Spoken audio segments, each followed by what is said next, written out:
You ever have one of those jobs that sounds peaceful on paper? Like really peaceful, almost romantic? Well, let me tell you, there's a big difference between peaceful and isolated, a huge difference. And I learned that the hard way during one summer in the Bitterroot National Forest in Montana. My name's Webb, and 3 years ago I took a job as a fire lookout for the Forest Service. I was 26, fresh out of a bad breakup, and I thought, you know what? I need to get away from everything. Clear my head. Spend some time alone. The job posting said I'd be stationed in a tower 40 feet above the ground, surrounded by thousands of acres of wilderness, with my only job being to watch for smoke and report any signs of fire. It sounded perfect. Exactly what I needed. The tower itself was pretty basic. A small cabin at the top with windows on all 4 sides, giving me a 360 view of the forest. Inside, there was a bed, a desk with the radio equipment and fire finder, a tiny kitchen area, and a wood stove for cold nights. They'd bring supplies every 2 weeks by helicopter, and other than that, I was completely on my own. The nearest road was 8 miles away. The nearest town was 40. The first few weeks were actually amazing. I'd wake up with the sunrise, make coffee, scan the horizon for smoke. I'd read, listen to music, watch the weather roll through the mountains. At night, the stars were so bright they almost hurt to look at. I felt like I was healing, you know? Getting back to myself, finding peace in the solitude. But then, things started to change. It was late July, about 5 weeks into my assignment, when I first noticed something was off. I was doing my evening scan of the forest, the sun just starting to dip below the ridgeline, painting everything in shades of orange and gold. Beautiful. Except, there was something moving down there, in the trees, about a quarter mile out near the creek bed. I grabbed my binoculars and focused in. It looked like a person, someone walking through the forest, which was weird because this area was pretty remote, and hikers usually stuck to the marked trails several miles south.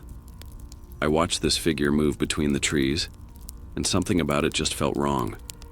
The way it walked was too smooth, too steady, like it was gliding more than walking. I tried to get a better look, but the sun was setting fast, and within minutes the forest floor was swallowed by shadows. I told myself it was probably just a hiker who'd gotten off trail. Maybe they'd camp for the night and head out in the morning. No big deal. Except that night, I heard something. I was lying in bed, maybe around midnight, listening to the usual sounds. Wind in the pines, the occasional owl, the creaking of the tower swaying slightly. Normal stuff. But then I heard a voice. Distant. Calling out from somewhere in the darkness below. Hello? Is someone up there? I need help. I sat up so fast I nearly fell out of bed. My heart was already racing. I went to the window and looked down, but it was pitch black out there. The moon was just a sliver, barely providing any light. Hello? I called back. Where are you? Down here, at the base of the tower. Please, I'm lost. I've been walking for hours. I grabbed my high-powered flashlight and shined it down. The beam cut through the darkness, illuminating the wooden support beams of the tower, the ladder, the ground below. But there was no one there. Nothing. Just empty forest floor covered in pine needles. I can't see you, I yelled down. Where exactly are you? Right here, right below you. Please, it's so dark. I can't find my way. The voice sounded desperate, terrified even, but my light showed nothing. And then I noticed something that made my skin crawl. The voice. It wasn't coming from below anymore. It was coming from the side, from the forest, moving around the tower. Hello? Please, I need help. It's so dark. Now it was on the other side, then behind me. The voice was circling the tower, but there was no one there. I swept my flashlight in every direction, and the forest just stared back at me. Empty. Silent except for that voice. Please, don't leave me out here. It's so dark, so dark. So... And then it hit me. The voice was saying the same things. over and over. The exact same phrases in the exact same tone. Like a recording. Like something was playing back words it had learned. I backed away from the windows, my hands shaking. "Who are you?" I shouted. "What do you want?" The voice stopped. Just stopped. And the silence that followed was somehow worse than the calling. I stood there in the middle of my cabin, heart pounding, listening to absolutely nothing. Minutes passed. 5, 10, 15. Nothing but wind and trees. I didn't sleep that night. I sat at my desk with every light in the cabin on, watching the windows, jumping at every sound. When the sun finally came up, I felt this overwhelming relief. Daylight meant safety. Daylight meant I could see. But I knew I'd heard something that wasn't right. I radioed the ranger station that morning, tried to report what happened, but how do you explain that? A voice with no body. A cry for help from something that wasn't human. They probably thought I was losing it from the isolation. Maybe I was. Maybe that's what I wanted to believe. The next few nights were quiet. No voices. No movement in the trees. I started to relax again. Started to think maybe I'd imagined the whole thing. Isolation can do weird things to your head, right? Make you hear things that aren't there. But then it came back. This time it was different. This time it wasn't calling for help. It was calling my name. Marcus. Marcus Webb. I was sitting at my desk, logging the day's weather observations when I heard it drifting up from the forest below. My name. In a voice that sounded almost familiar. Like someone I should know but couldn't quite place. "Marcus. Come down. Come down here." I went to the window and looked out. It was dusk again. That in-between time when the light is fading but darkness hasn't fully taken over. And I saw it. Standing at the edge of the clearing. A figure. Tall. Too tall. Just standing there among the trees, barely visible in the dying light. "Marcus. I've been waiting. Come down and see me." The figure raised its arm, pointing up at me.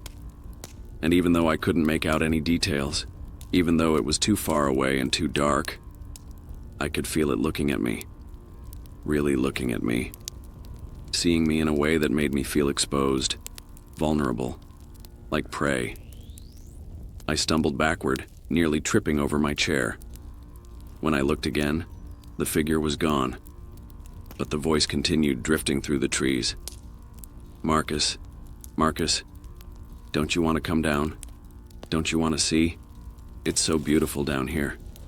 So quiet. So dark." That word again. Dark. It kept saying dark like it was important, like it meant something. I grabbed my radio. "Ranger Station, this is Lookout 7. Do you copy? I need to request an early extraction. There's something wrong up here. Static. Just static." I checked the radio. It was working fine. Full battery. Antenna was good. But all I got was static, and then I heard it. Through the static. That voice. "Marcus, you can't leave. Not yet. We're not finished." I dropped the radio. It clattered to the floor, and the voice kept coming through, whispering my name between bursts of static. I yanked the battery out, and the radio died, but I could still hear it. Outside. Below. All around. My name being called from a dozen different directions, echoing through the forest. "Marcus, Marcus, Marcus." I don't know how long I sat there in the corner of that cabin, hands over my ears trying to block it out. Hours, maybe. The voices finally stopped sometime before dawn, and as soon as there was enough light to see, I climbed down that ladder faster than I'd ever moved in my life. I hiked out, 8 miles to the nearest road, and I didn't stop once. Didn't look back. When I finally reached civilization, I called the Forest Service and told them I quit. They could send someone else to finish the season. They could fire me. I didn't care. Later, I did some research. Found out that Tower had a history, 4 other lookouts over the past 30 years had requested early extraction. All of them reported the same things. Voices in the night. A figure in the trees.